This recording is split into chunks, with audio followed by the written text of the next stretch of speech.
Now join palms. And repeat after me. I take refuge in the Buddha. I take refuge in the Buddha. I take refuge in the Dharma. I take refuge in the Dharma. I take refuge in the Sangha. I take refuge in the Sangha. Keeping the palms joined.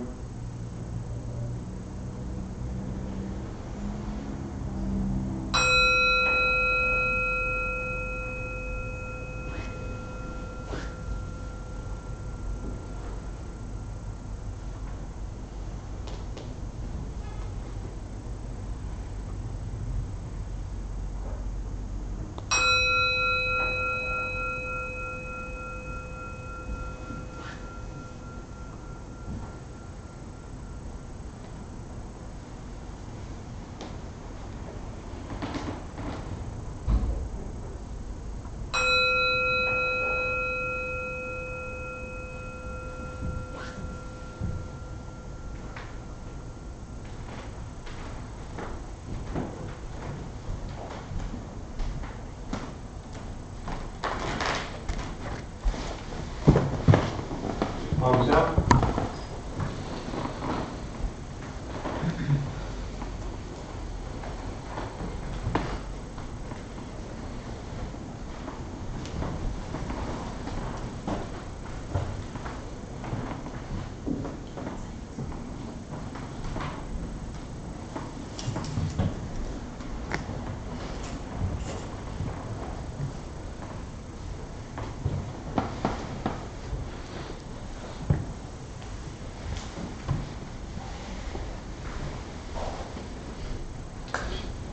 Good evening, everybody.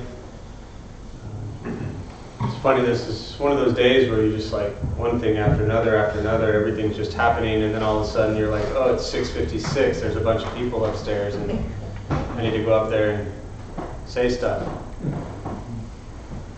It's a good thing I'm not much of a planner. I would never have time for any of this. So I'm glad you're all here. Good to see everybody. Anyone here for the first time? All the way here. Talk about cheap seats. I just saw a hand like all the way in the back. No, not even you, like 30 rows behind you. Who is that in the back there? Can you stand up and introduce yourself? I just see a hand. Hi. Hi, my name is Sabrina. And yeah, my friend brought me here. Well, welcome to the Dharma Bum Temple. What did your friend tell you in bringing you here? She didn't tell me much. She just promised you food afterwards? But you came on your own, like you weren't dragged here. No. Right on. Well, glad you're here. Thanks. Who else for the first time? My name's Ryan. Yeah, it's the first time I've been to this meditation. Right on. Anyone else here for the first time want to share why they're here?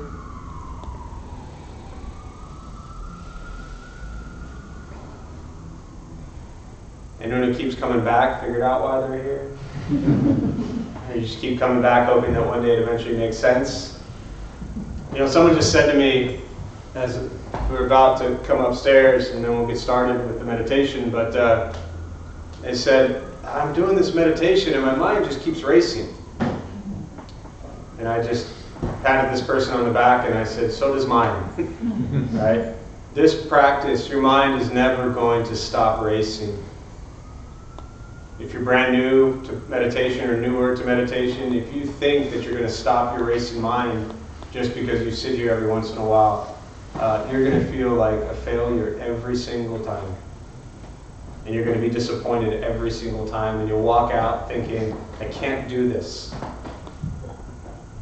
So if I told you that meditation was about sitting relatively still, trying to be quiet, and just making sure you breathe for 20 minutes, and watch your head spin like a crazy person, how many of you think you could do that? All of us. That makes us phenomenal meditators. Right? This practice isn't about stopping the racing mind. It's about being disciplined and diligent to continue to work on bringing the mind to the present moment, which helps slow it down. but it takes quite a while. All right, so a lot of times the expectations that we set for ourselves with meditation can actually be counterproductive. And if you're someone who sets goals and tries to attain a lot and achieve a lot and be the best at a lot, then meditation is perfect for you because you're going to struggle with it quite a bit, probably for quite a while. But the question is, can you continue with that struggle, and can you continue with sitting and observing the mind and learn to be okay with a racing mind? And ultimately, and then we'll sit, I think for me personally, I don't know that my mind has necessarily changed or that my thoughts have necessarily changed all that much. But the key is, over time, slowly, all the crazy racing thoughts that you have, you don't act on them. And if you can learn that one simple thing, no matter how much your mind races, if you can learn to not act on those thoughts, that'll drastically change your life. So hopefully you keep that in mind as we spend the next few moments in meditation and you're pondering whether or not you're doing it properly. All right? So if those who are sitting for the first time or maybe here for the first time, a couple things to tell you before we begin. Nothing's going to happen to you. All right? You're not going to float away. You won't have any mystical, magical experiences, most likely. The mind that races all day long is not going to shut off. Don't judge your practice. Don't ask yourself, is this working? Is this not working? Am I doing it right? Am I doing it wrong? We're just going to sit. We're going to breathe. You'll hear sounds, right? People cough. Phones ring. This is life. Practice of meditation is learning to get quiet and still within all the chaos. Posture. You want to be comfortable. If you're on the cushions, just trying to sit up straight, pushing the stomach forward, allows the back to straighten. Shoulders are relaxed. Hands are on the knees or in the lap. Same thing if you're on the chairs or benches, just trying to sit up straight. Holding attention on posture, keeping yourself upright. I'll say things periodically to remind you that you're lost in thought and bring you back to the present moment, or to wake you up because you've fallen asleep. I'll guide us as we begin. We'll settle into a little bit of silence.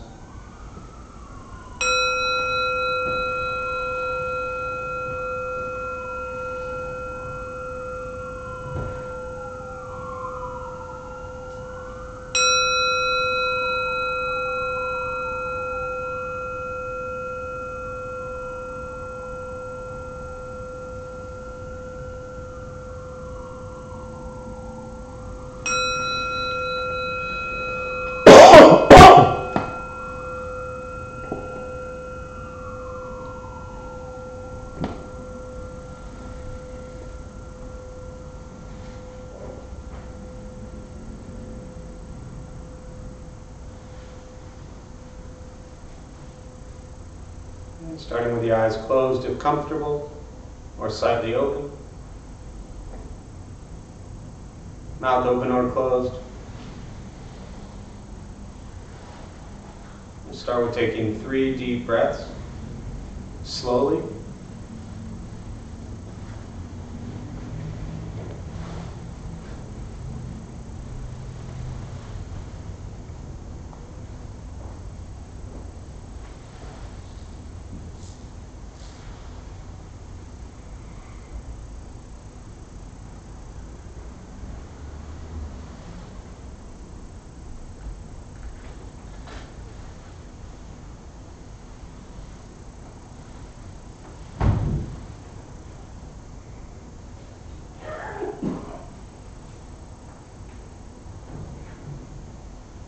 And eventually settle into a natural rhythm of the breath.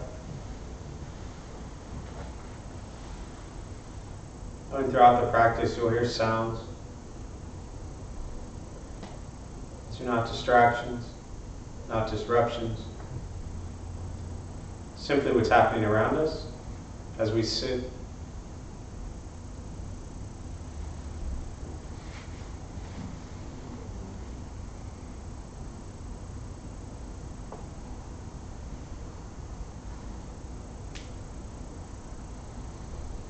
In the mind as it wanders,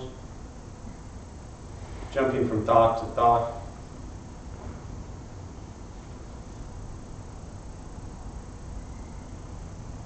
Gently guide the attention, focus, to the stomach or chest.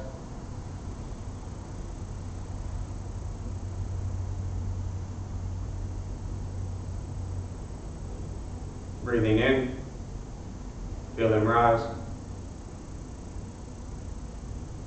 Breathing out, they fall.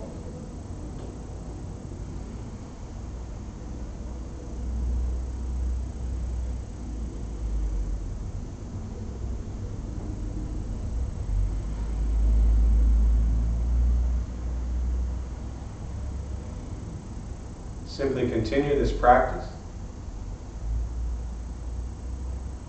observing sensation of breath.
As the mind wanders,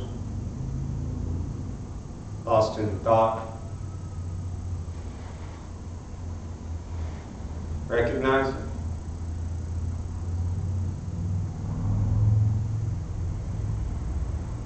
Release that thought.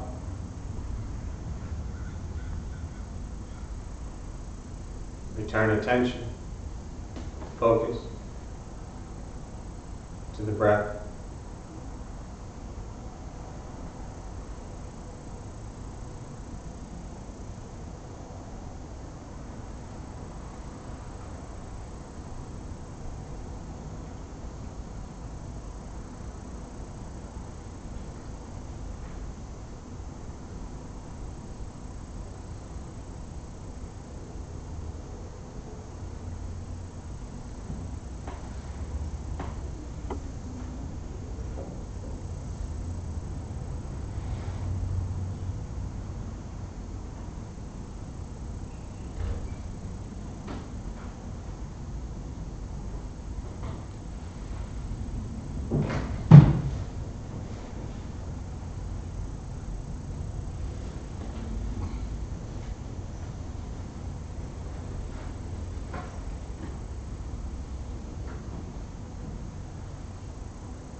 Where's your mind?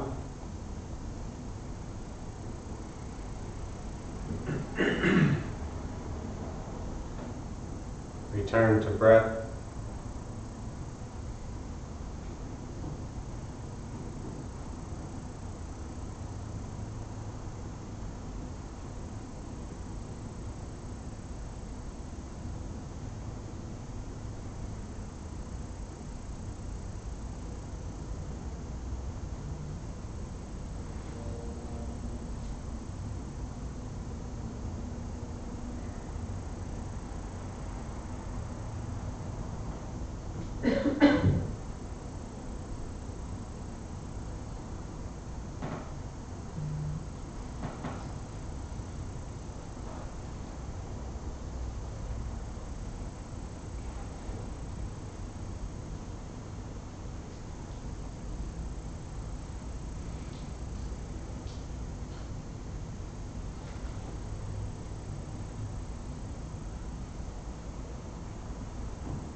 Letting go of expectations.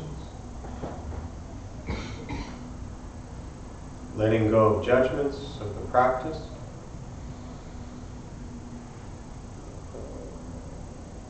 Just sitting. Breathing.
Learning to be comfortable in stillness,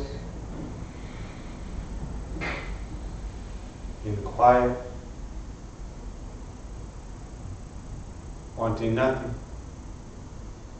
but to sit and breathe.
Breathing in,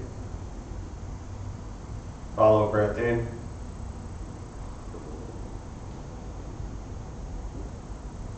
Breathing out, follow breath out.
With the body still,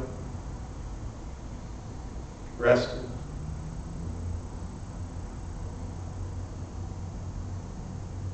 and the speech quiet, aware of all sounds,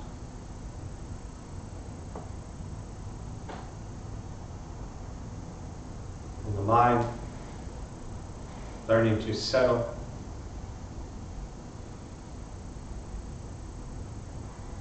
Know what it's like to just sit and breathe.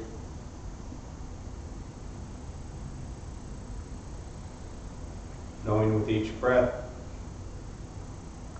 there's nothing else to do.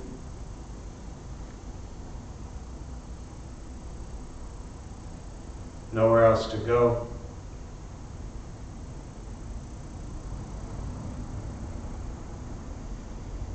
No one else to be.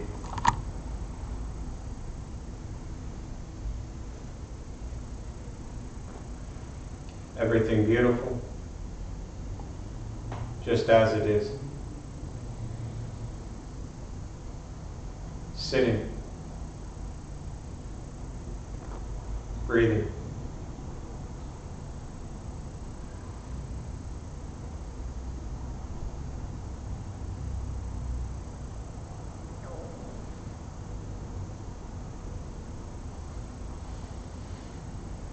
Once again, taking 3 deep breaths, slowly.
As you slowly open the eyes,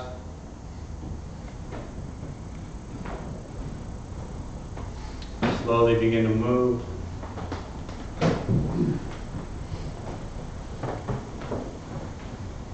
And most important, with the practice of meditation,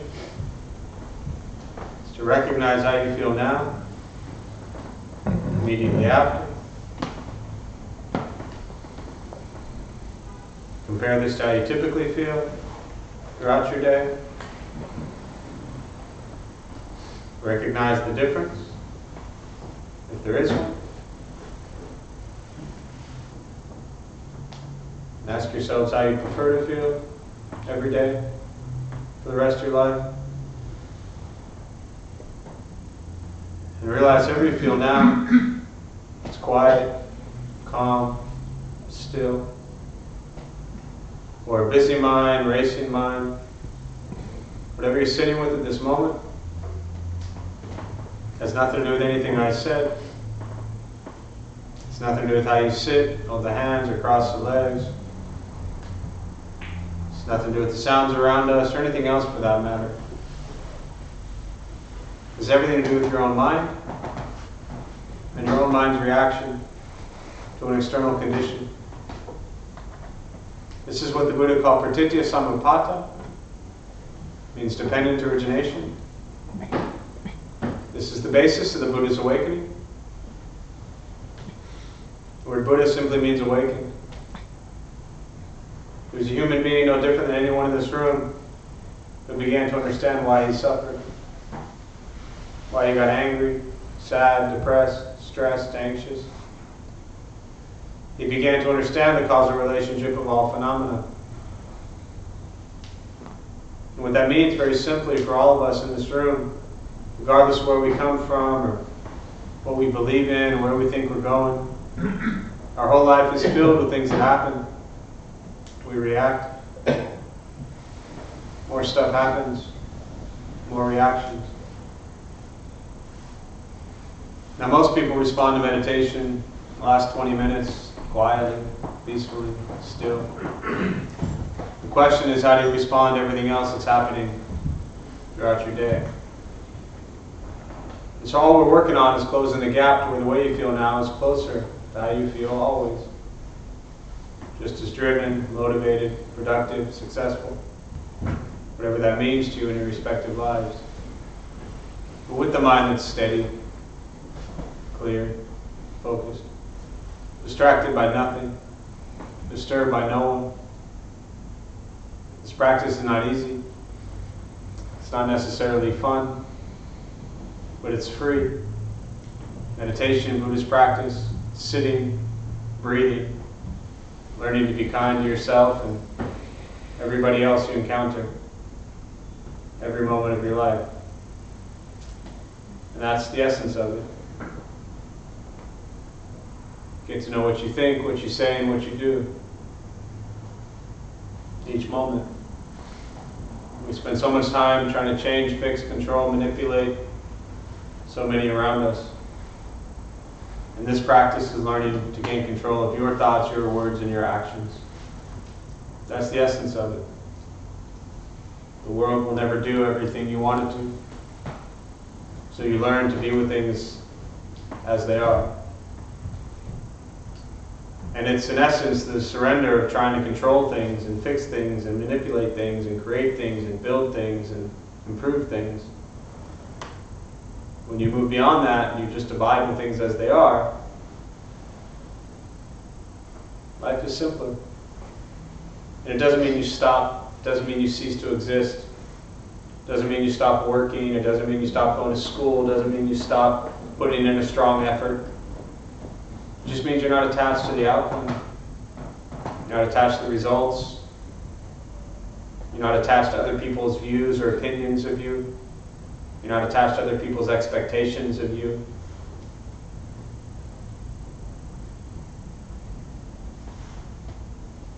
Most importantly, you stop being attached to the expectations you've set on yourself, which is usually what causes most people to struggle the most.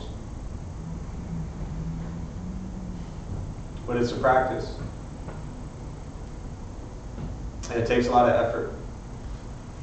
It really does. Someone said to me, and it comes up every so often, they said, Jeff, when you do meditation, you say the same thing every single time. So there's a couple variations. You know? I mean, in doing it this way for 10 years, I've probably said it 3 different ways.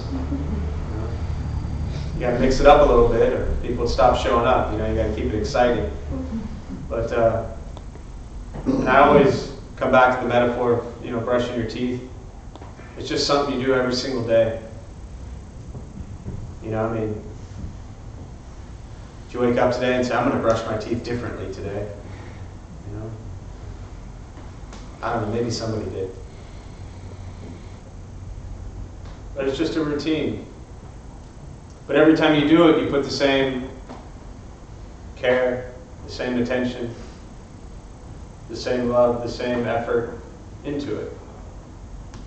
And that, I think, translates into everything we do in our lives, that regardless of where we are or what we're working on, you know, if it's work-related, school-related, relationship-related, traffic-related, grocery shopping-related, it's just you're going through many moments. And how are you in those moments? And the simpler we make things, and for me that's why the meditation practice, I mean, that's it. The simpler we make things, the easier everything becomes. So even with the meditation practice, personally, I try not to complicate it.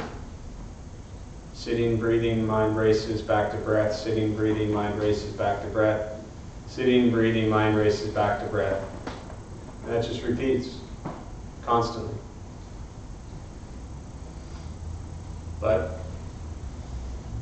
over the last 20 minutes, unless you whispered it very quietly, nobody in here said anything really mean to anybody else. Congratulations. Your speech karma for 20 minutes was phenomenal, right? Unless somebody moved or kicked or punched or screamed very quietly, like ninja status, your physical karma for the last 20 minutes was phenomenal. So good job. I mean, the Buddha talked about neutralizing karma. That's, in essence, what keeps us on the wheel, the cycle. It's karma, body, speech, mind. So our speech karma, phenomenal. Our physical action karma, phenomenal the last 20 minutes. I won't ask how your minds all were for the last 20 minutes, because we probably don't have enough time for that. But 2 out of 3, not bad. You know? If you go 2 for 3, that's a good day at the plate. So, I'm a baseball junkie, so if you get baseball, then that meant something. If you didn't, 2 out of 3 is pretty good. But you got to put the effort in, and that's really the main point here with meditation. It's the same thing. Just keep working on it. Don't think you're going to stop the mind one day. Every day, just work diligently at training the mind to be present.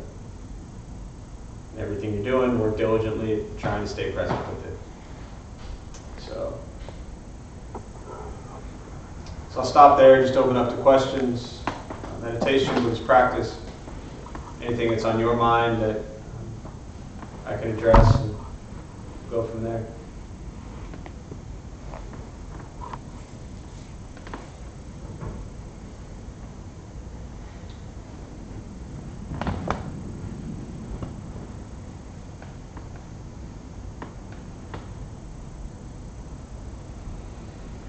Yeah. The new statues are very lovely. Thanks. Why are, I take it it's all Buddha, right? But why sitting on animals or spirits? I'm not sure what they are. Yeah. Yes. So I think for the next 12 months, I'm going to be responding to statue questions, which is great.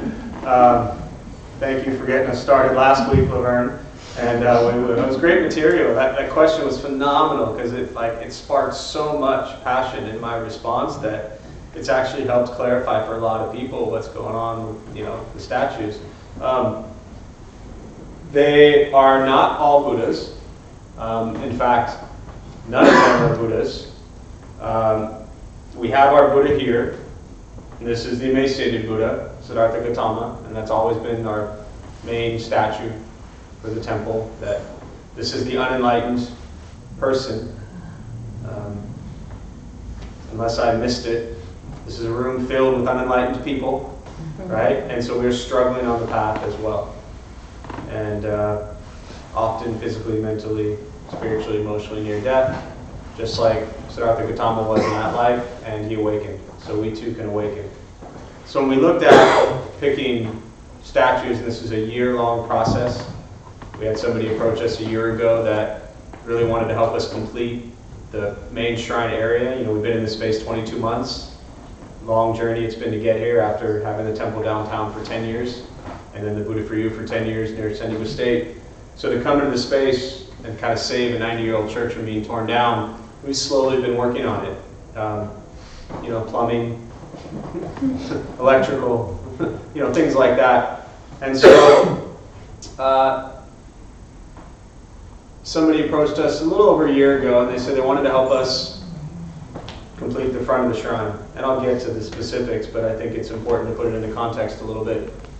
And so they gifted funds for those 4 tankas that you see on the walls. And they went up just short of our 1-year anniversary of this space last April. And then, as this couple often does, and as many people do, I know here, throughout the week they come in and they sit. And it's a really lovely time here on like a Wednesday afternoon at 1 o'clock, and the whole place is empty. And so they would sit, and even this main shrine area has gone through a lot of changes since we had it. It used to be all blocked off. Like There were lecterns here, very traditional church style. So it was very crowded, busy. It was carpet. So a lot of changes up here. And like us, a lot of changes. And so they came to us and they said, same thing. We want to, as a gift, help you complete the shrine. And they approached Maggie and I and they said, what do you want up there? And they said, what means something to you that will be a gift for the Dharma Vow temple for the next 100 years? Because these will all live, the space will all outlive us. And so it's gifted and purchased with that intention. So then the question is, what are they? Which is really what you're getting at. What are they? And so this one is Samantabhadra Bodhisattva. Bodhisattva means enlightened being.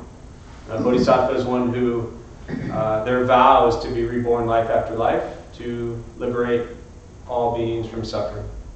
It's an incredible vow. In the Mahayana school of Buddhism, it's like you would be almost enlightened, right? Or like right to the gates and you're about to enter nirvana to never come back. And then you turn around and you see a bunch of people suffering. And you realize, I'm going back. So that's the vow, life after life after life, to continuously be reborn into this samsara human realm, right? So Samantabhadra represents great practice, diligence, effort, which is what I was speaking a little bit about earlier. And he had 10 great vows. We're actually working on, literally today, in the process of creating cards, descriptions for all of these, which will be placed by the wall. But it's still fun to talk about. And so he had 10 great vows that he made to really motivate and inspire us on our path as individuals. And the animals, you'll see them a lot in 2,500 years of iconography of Buddhism. And they're referenced very often as protectors, as vehicles, as metaphors for practice. So this with the elephant, elephants work really hard. They're very diligent, right? And so what you have here is the 6 tusks of the elephant. The 6 tusks represent the 6 paramitas, which is generosity, morality, patience, diligence, concentration, wisdom. And so you have the elephant that will clear the way for suffering to be worked through. A lot of stories throughout Buddha's lives with animals. It was actually which to me personally is where a lot of it comes from. One of the first stories told when Siddhartha was a child and they were playing and they were kind of slinging like rocks at birds. They were killing birds and the birds would fall. And it said that when the bird fell, Siddhartha looked at this bird and it was at that moment that he realized that this life, this consciousness, this being was suffering. And that we as humans should not inflict pain on anyone, animals as well. So it's that moment that they say that the Buddha's heart really just opened to endless compassion for all sentient beings. Similar story with, same thing with the clearing out the ground and even worms, right? To not harm any of them.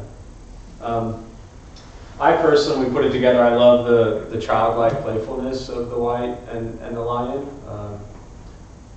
I think they're friendly. That's just my personal interpretation of it. And so you have the great practice, Bodhisattva. To me, it just looks like it's just a friendly elephant.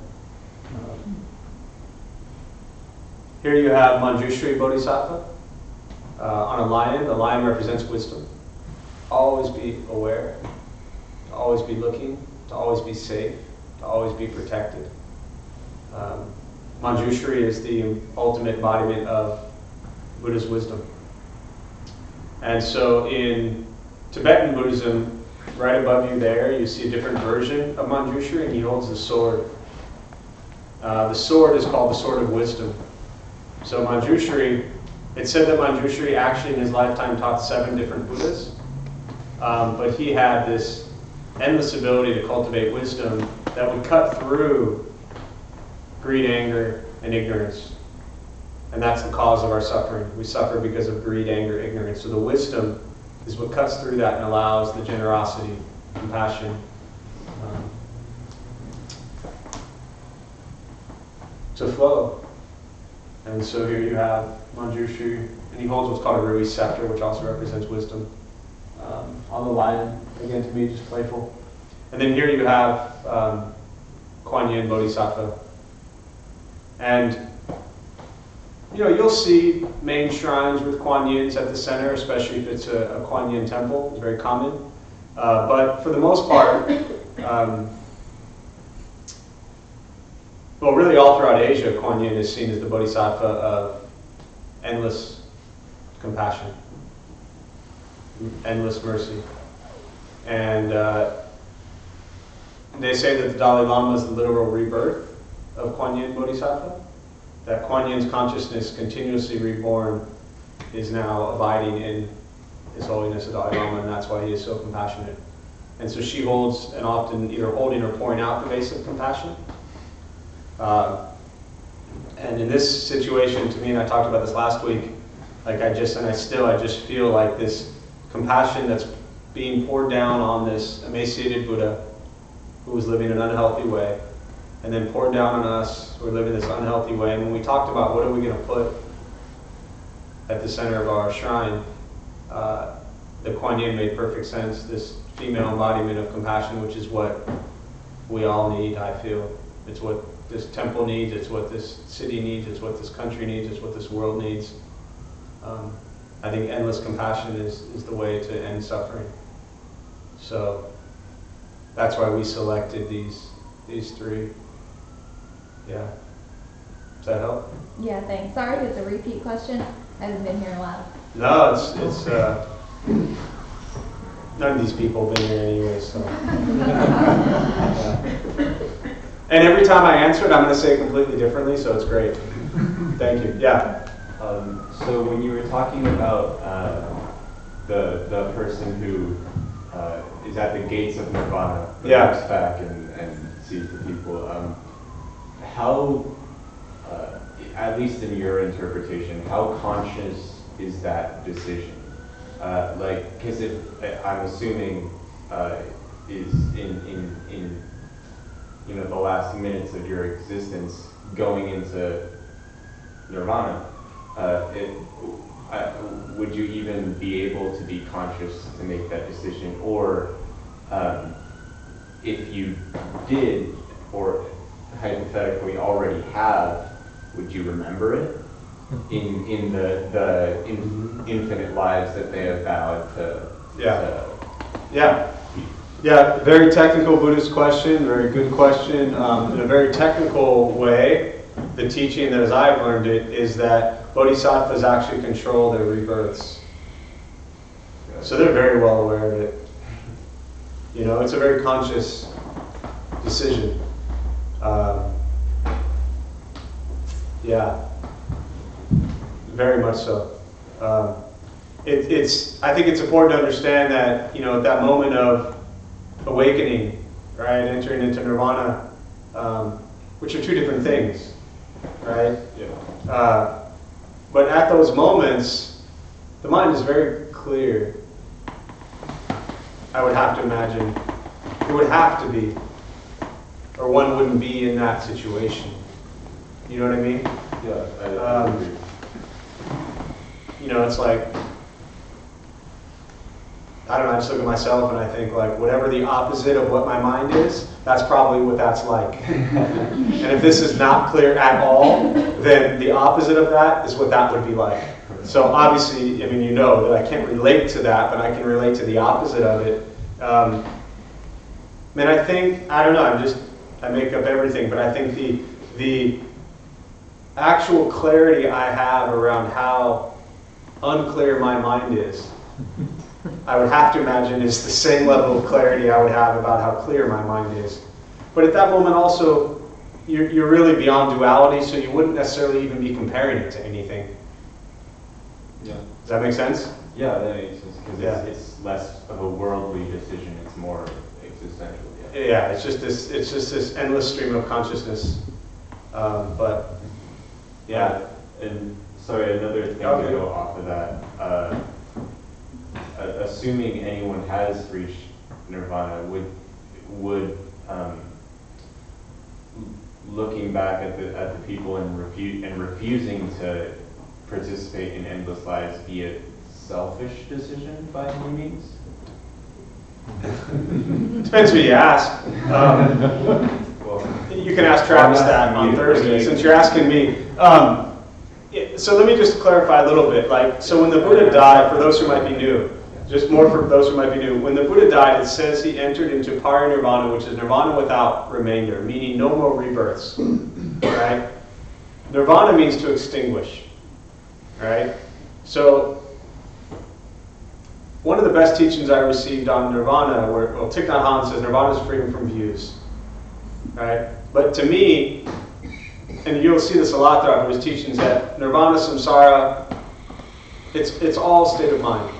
Right? There's a school of Buddhism called Yogacara. It's a mind-only school, and based on the way you're asking these questions, I suggest exploring this a little bit, because it'll confuse you even more, which would be great, because then maybe there'll be clarity around that eventually. You know what I mean? Yeah. But Yogacara, mind-only school, consciousness-only school. That nirvana, samsara, there's no difference between the two. It's all here right now. Okay? So glad to clarify that part. The awakening that, when the Buddha awakened, right? And that's really one of my favorite kind of expressions is, before enlightenment, which is again different from nirvana. Before enlightenment, chop wood, carry water. After enlightenment, chop wood, carry water. So it's not as if you're enlightened and you're like, peace out and gone, Yeah. right? You still interact in the world. Now your question is, if you choose to enter into nirvana and not be reborn or whatever it might be, is that selfish? I don't know. My unenlightened opinion wouldn't really matter much anyways. I just know that the Theravada practice of Buddhism is to awaken, right? To keep yourself on the path to awakening, because that school of Buddhism would say, well, you're an unenlightened fool. Why do you even know what you're doing is helping anyone? So as I'm sitting here saying I'm, trying to be on this Bodhisattva path and helping people, how do I know what I'm doing is wise? Right. How do I know what I'm doing is helpful? How do I not know what I'm doing is not harmful? So, both really good paths. I don't look at someone who enters into nirvana as a selfish choice, right? But I also would imagine that that stage, that there's a lot more going on than the awareness that you and I might have of what selfish actually is. Right. Does that make sense? Yeah. Yeah. I'm sorry. If I'm misinterpreting some of the concepts or assuming things It's all right. I don't know yet. It's all right. With these questions. I mean, after like a month, you should have it figured out by now. But it's all right. We'll give you another month. All right. I'll try. With that in mind, I would imagine that bodhisattvas exist today. Say that again. You would imagine bodhisattvas exist today? Yes. Of course. They've existed forever and will exist forever, I believe. Yeah. I mean, they're, Who's the closest one? Pete. That's why he sits in the front, Sorry. Yeah. No, I was real curious about that. All of you who came in and chose where you sat, it's not you. It's the one who just came in and sat down. No offense, but yeah. Yeah, Laverne. So there are a number of bodhisattvas, wannabes, because a lot of us, or at least this one, took a bodhisattva vow, Yes. and how could I possibly know really what I was vowing? Correct. So, and again, so each one of us who's been exposed to Buddhism through a different school can only come from the lens of what they were taught. and what I was taught would be very similar to what you were taught, which is once you take Bodhisattva vows, right, you are, that vow, it's life after life. And so to take the vow to liberate all sentient beings from suffering, to me, the way I was taught, means you are on the path of a bodhisattva, right? It's an aspiration. It's an aspiration, yes. And it doesn't mean that on that path that you can do everything, but that's why it's a vow, it's an aspiration. It's something you are working through. And I think vows in very traditional Buddhism are extremely important. They're really critical. You know, again, if you come into Buddhism from that lens, right? But the word vows don't translate that well into kind of the Western context in dealing with Buddhism, but vows are very important, you know? Amitabha had 48 great vows. Samantabhadra had 10 great vows. These are all great vows that they hold true to. Life after life after life after life, right?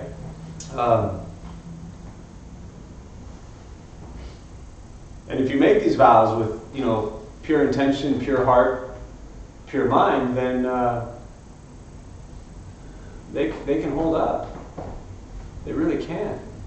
But you still get caught by landmines and supernatural floods, and the vow is what picks you up. And see, I think probably most of us think that the vow makes you into the finished product.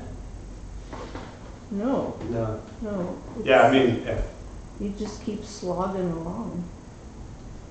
I Yeah. hope that's how it goes. Yes, I hope so too. Yeah. But I think, and even, yes, and I think what's additionally important is to understand that to honor those vows, to continue to work through them, you know, and not even just around Buddhism, just in life, right? To me, always looking at Buddhist teachings is like, okay, how does this translate to your life? Some of you maybe have heard the word bodhisattva for the first time tonight. Most of you, I'm sure, are not concerned about being reborn somewhere, right? That's not why you're all here. But we all have things in this room that we are working on.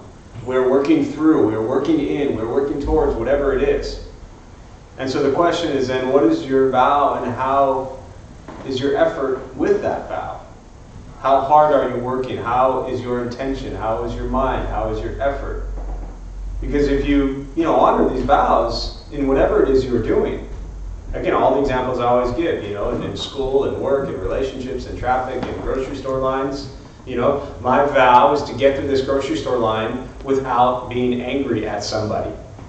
That's a pretty heavy vow that a lot of us would struggle with. My vow is to be on the freeway at 5 o'clock on the 805 and not be angry at somebody. That's a strong vow, right? For those of you who maybe have trekked down from, north of the 805 mess, that's a pretty strong vow to come down here on a Tuesday night at 7 o'clock. But the vow's got you there, right? So I think it's good to look at what vows are in your lives in all areas, And that just because that is the vow, that doesn't mean that we're there yet. But yeah, the aspiration is there, the working towards it, Yeah. Other questions, thoughts? Yeah. So bringing it back to kind of when you were saying that they don't know if they're causing harm or doing good, that kind of brought something up that I think about a lot, especially living in San Diego, and that's giving money to homeless people. And, like everyone says, don't give money to homeless people, they'll buy drugs with it. But it's something like it's so simple, they're on the side of the road, people are say give them food, but I don't have an apple in the car, I have a few quarters, or I have $5, whatever. So, it's just, and then I kind of feel bad when I drive away. It's just, what is that kind of, what do you do? It's a good question.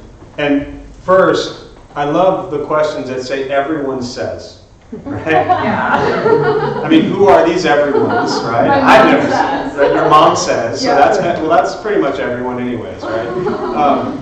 But, so first that, right? We often, as an individual, will hear, a certain group of people say something, And often in our minds, we might define that as everyone says this or everyone does that, right? And we know that that's not the case, okay? I'll teach you what I've learned about the Bodhisattva practice of giving, which is what you're asking, right?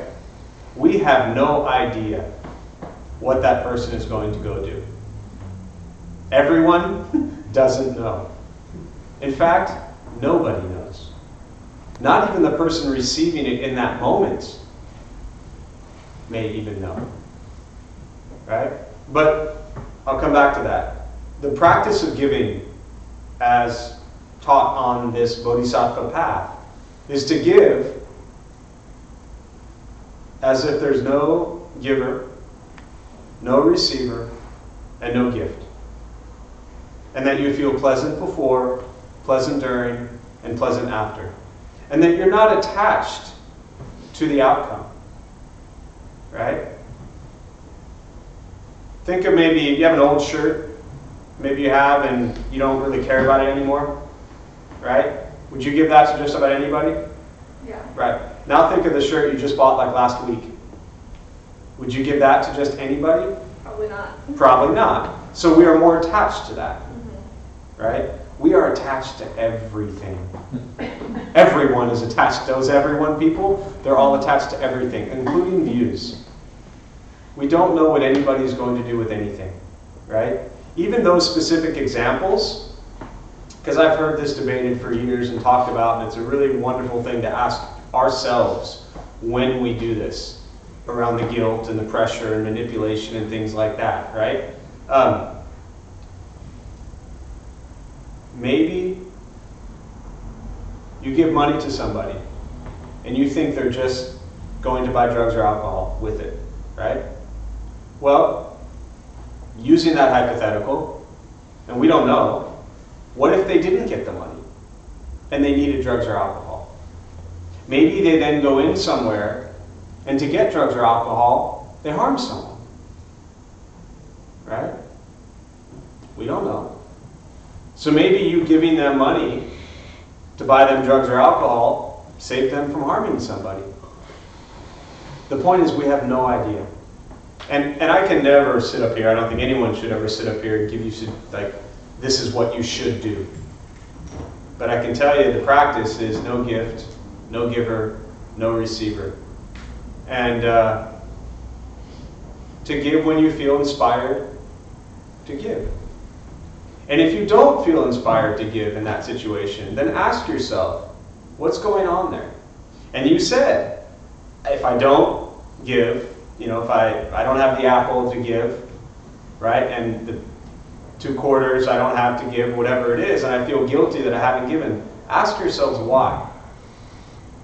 Why do we feel guilty? Because that's, to me, the bigger question. Why do we feel so guilty, right, when we see someone begging for money or food and we don't give them anything? That's a good question to ask. So, notice how it makes you feel when you go through that environment and that situation.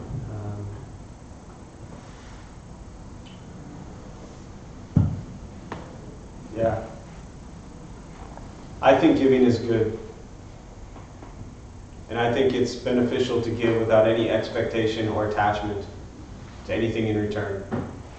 And everybody has lots of answers of, oh, buy them a sandwich, or, everyone has their, but that's still controlling someone else. And who are we to determine what others should do? We don't know what's best for them. We think we do, but we don't know. So, as always, happy to not answer your question and just give you more to think about. Jim? Isn't our basic responsibility to know our intention? And then that's the end of our responsibility of that transaction. Yeah, you mean from a giving standpoint? From a giving standpoint. Yeah, I think that's where pleasant before, pleasant during, pleasant after, and looking at, are you inspired to give? What is it that moves you, right? I mean, in that moment, when you drive by and you see the person, and I've known you long enough to know, like, there's something that turns in you that says, I really want to give them something. or you wouldn't even be asking this question, right? But then we don't know what to give, what's right to give, what's wrong to give, what should we give, what shouldn't we give. But the intention is cultivated and sparked. It says give. Give a smile, give a quarter, give a sandwich, whatever you want. But I say give if the intention, is there to be beneficial and not to harm. But we don't know what, maybe you give them a sandwich, maybe they sell the sandwich. We don't know. I'm going to kind of, I think, wrap up here with, I wasn't going to tell it, but now I'm going to tell it. A lot of you here have heard it. How many of you have heard my snail story? So only a handful or so. Well, really going back to your question, but also tying into we don't know what's best, right? We think give them a sandwich, they'll eat it, maybe they sell it, we don't know. So when I was a kid, and I'll close with this story, I used to step on a lot of snails. I don't know why. It would rain. Right. Maybe we should put a snail up here. But I used to step on a lot of I just had that thought. I used to step on a lot of snails when I was a kid. And rain, all the snails come out. Where I grew up, the house had a walkway out with grass, and so all the snails would come on the sidewalk, and I'd step on them. There's something about that. I just did it. And as I got older and I got into Buddhism and I wanted to become a nice, compassionate person, I heard some talk one time. It's probably maybe 2003, 15, 16 years ago. And all of a sudden I had this tremendous guilt and pressure on myself. I felt so terrible for all these snails that I killed when I was a kid. And so I went on this total snail saving crusade. I didn't make flyers or banners, I didn't go on marches or anything like that, but I got on this I was determined to save all the snails. And so anytime it would rain, when water comes out, the snails come out, right? And so anytime I would see snails on the sidewalk, I'd pick them up and I'd move them off the sidewalk and put them on the grass. And I'd pat myself on the back and I'd feel like a good person for saving the snails, And I did this for a couple years, thinking that I had the ultimate wisdom. I was saving the snails. And then, I don't know, one day I heard a talk and all of a sudden I realized, I was like, oh my God, Jeff, you're such an idiot. How do you know that you're saving these snails' lives? So how do I know when I look at that snail where they're going? Right? I think they're going that way. So I pick them up and I move them across the sidewalk so nobody will step on them. Maybe they actually just wanted to check something out and go the other way. And now what I actually did was I made it harder for them to go back. And in the process of them going from where I moved them to all the way back to the other side, they got stepped on. So me thinking I'm helping them actually led to their death, potentially. The other thing was I would move them off the sidewalk and put them on the grass. Well, where did I get this idea that every person walks on a sidewalk? What I eventually realized was a lot of people walk on the grass also. If they're on the sidewalk, at least you can see them. You could actively choose, potentially, depending on day or night. Trust me, I spent a lot of time pondering this. Should I or should I not step on the snail? But if they're on the grass, you got no choice. You don't see them. You're just walking. Right? So I wrestled with this stuff a long time. Right? You know what I do now when I see snails? I join palms, I say Omi Tofo, I wish them well, and I don't touch them. They have their own karmic journey. Right? And who am I to think that I have some great wisdom to save the snails? Who am I to think that I know what's going to happen by me giving them or not giving them, the sandwich or the quarter? I don't know. So in my heart, in my mind, I feel for all the snails. I send them love, I send them compassion, and that's it. I feel that that's the wisest thing until I get further information on how to treat snails properly. I don't know what to do. Don't move to Seattle.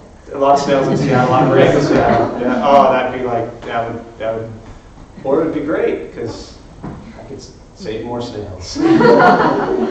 So anyways, I'm going to close on that unless anyone has any final comments they must share. Yeah. All right, so we'll join palms. May the benefit of this practice be shared with all beings in all directions. May all beings be at peace. May all be free from suffering. May any merit gained from this practice be transferred to Morgan's grandfather and to their family during their time of suffering. May they all be at peace and free from suffering. May we all be at peace and free from suffering.